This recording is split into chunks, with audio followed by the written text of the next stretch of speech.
आपल्या पक्षाकडून किती जणांचे उमेदवारी अर्ज दाखल करण्यात आले आणि कशा पद्धतीने याची पुढची रणनीती असणार आहे?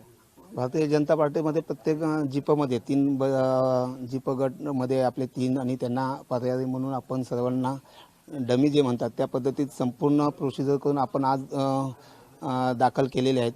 पंचायत समितीचं सुद्धा 6 गणामधून उमेदवार आमचे आज त्यांना पर्यायी म्हणून उमेदवार देऊन सुद्धा असे 2-2 उमेदवार प्रत्येक आपण गणामध्ये आणि जिपमध्ये दिलेले आहेत.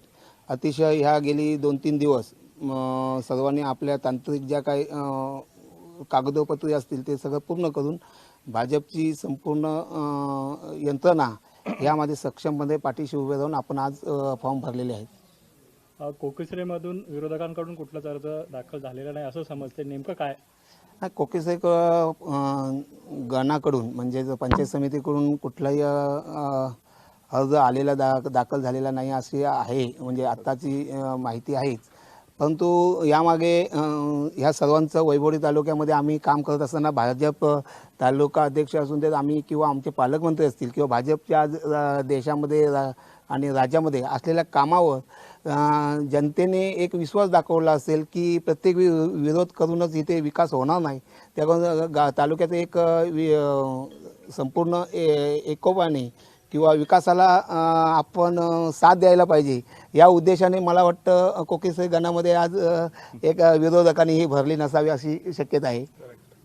विरोधकांनी उमेदवारी अर्ज दाखल केला नाही, तुमच्या पत्नीला आता बिनविरोध निवड होणार आहे, त्याबद्दल काय सांगा?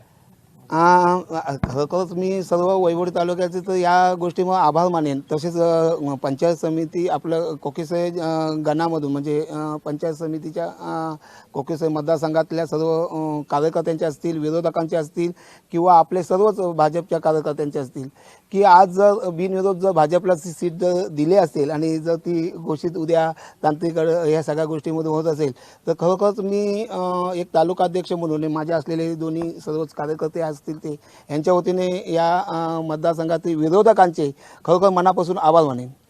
नकाशाची जर आपण पाहिलं तर तुमच्या पक्षात काही जणांना तिकीट न मिळाल्यामुळे, उमेदवारी न मिळाल्यामुळे नाराज होते. त्या नाराजीचा काही फटका बसेल का किंवा त्या नाराजांना कसं हे केलं जाणार, त्यांची नाराजी कशी दूर केली जाणार आहे? वैभववाडी तालुक्यामध्ये आज संपूर्ण भाजपचे माननीय पालकमंत्र्यांच्या